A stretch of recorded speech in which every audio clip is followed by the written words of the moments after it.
শুরুতেই সবার সুস্থতা কামনা করছি। তীব্র তাপদাহ ও তীব্র ঠান্ডার কারণে প্রতি বছর পৃথিবী জুড়ে প্রায় 5 মিলিয়নেরও উপর মানুষের মৃত্যু হয়।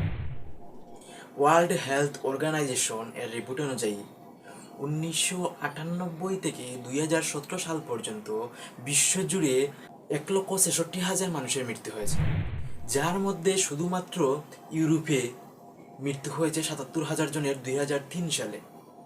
অথচ আমরা জানি ইউরোপ হচ্ছে একটা শীতলতম মহাদেশ, অথচ ইউরোপে গ্রীষ্মকালে এখন পর্যন্ত সর্বোচ্চ 40.01 ডিগ্রি সেন্টিগ্রেড তাপমাত্রার রেকর্ড আছে।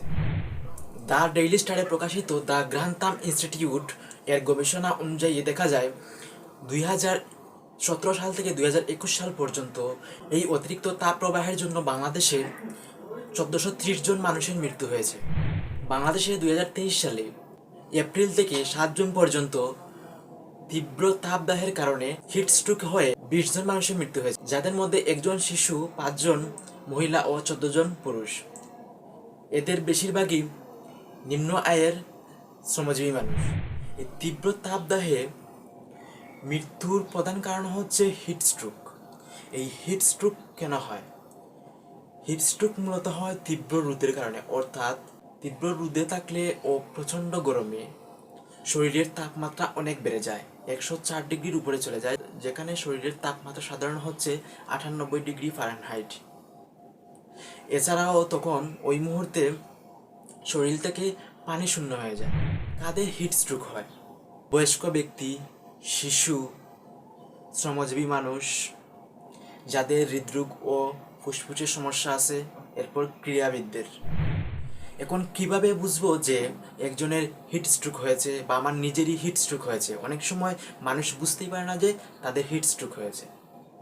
হিটস্ট্রোকের প্রধান লক্ষণগুলো হচ্ছে তীব্র মাথা ব্যথা, প্রচণ্ড তৃষ্ণা, পানি শূন্যতা, ঘাম, দ্রুত হৃদস্পন্দন, বমি বমি ভাব, বিরক্তি, বিভ্রান্তি বা প্রলাপ বকা, পেশিতে ব্যথা, কথা জড়িয়ে যাওয়া, দুর্বলতা ও অজ্ঞান হয়ে যাওয়া, ঘাম না হওয়া হিটস্ট্রোকের লক্ষণ তখনই যখন দেখা যায় যে শরীর প্রচণ্ড গরম কিন্তু ঘাম হচ্ছে না।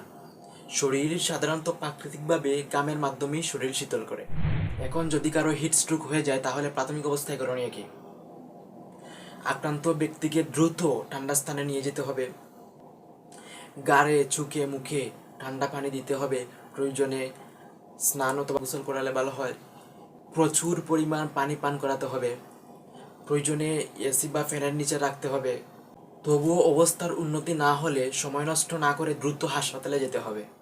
হিটস্ট্রোক ও এ ধরনের দুর্ঘটনা এড়াতে আমাদের পূর্ববর্তী করণীয় হচ্ছে অতিরিক্ত রোদে বের না হওয়া, বের হলে ছাতা নিয়ে বের হওয়া, পর্যাপ্ত পানি নিয়ে বের হওয়া, পরিবারের বয়স্ক ও শিশুদের প্রতি খেয়াল রাখা, শ্রমজীবীদের এই সময়ে অর্থাৎ দুপুরের সময়ে অতিরিক্ত রোদে কাজ করতে না দেওয়া, ঘরের মধ্যেই থাকা, ঠান্ডা জায়গায় থাকা, প্রতিদিন পর্যাপ্ত পরিমাণ পানি পান করা।